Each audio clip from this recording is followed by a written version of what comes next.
Welcome to the My Raggedy Herbs podcast.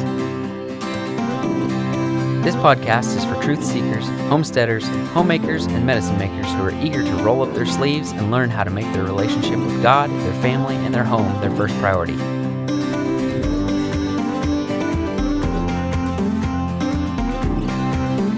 Now here's Lori Coates.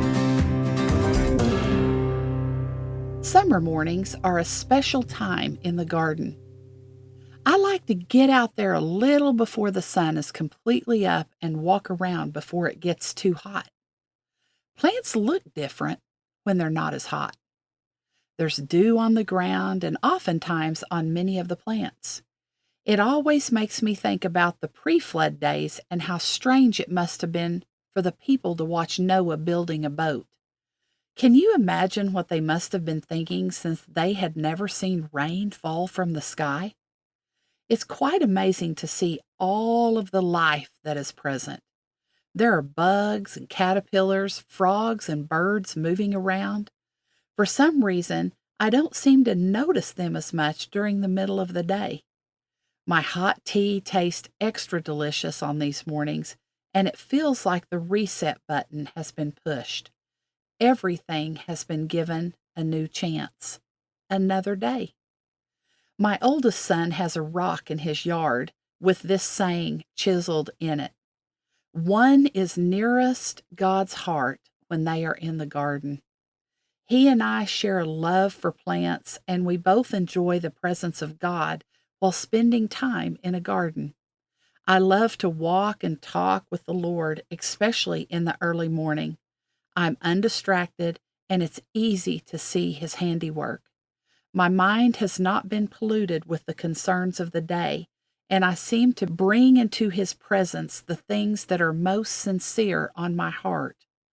Psalms 5:3 says, In the morning, O Lord, Thou wilt hear my voice. In the morning I will order my prayer to Thee and eagerly watch. Our conversation sets the tone for the day and allows me to begin to eagerly watch and expect Him to answer my prayers. This time is fleeting. It doesn't last long. Before I've hardly had an opportunity to walk around and look at everything, the sun is completely up and it's bright outside.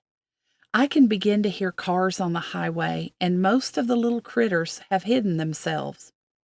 The magic of the morning is gone.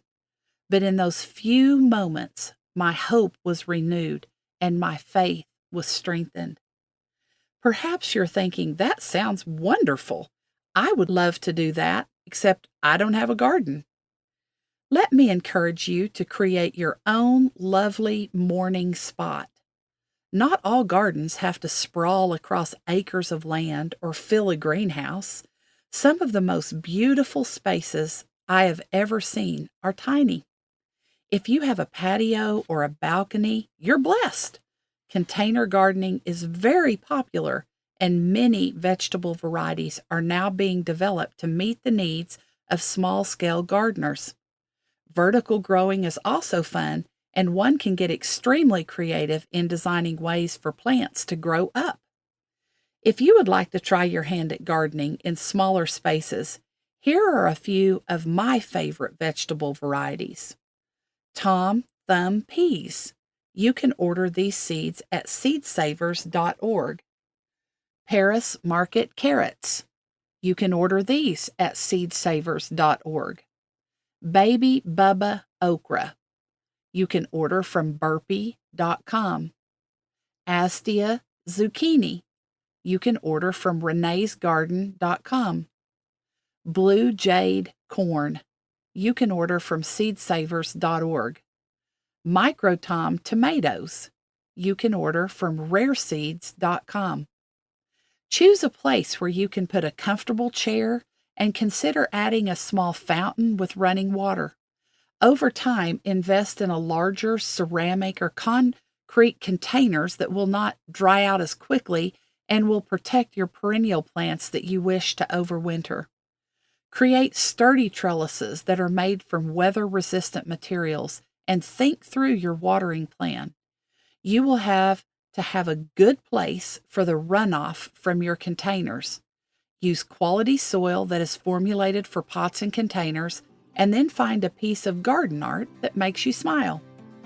Before you know it, you will be providing food for yourself, meeting with God in the mornings, and eagerly watching for Him to answer your prayers. Now is the perfect time to put in a small fall garden. So get growing. The gardening information presented in this podcast is based on USDA Plant Hardiness Zone 7 for Central Oklahoma. Nothing in this podcast or on our website should be construed as medical advice. Consult your healthcare provider for your individual nutritional and medical needs. The information presented is based on our own research and is strictly that of the author and not necessarily those of any professional group or entity. For more information, please visit myraggedyherbs.com.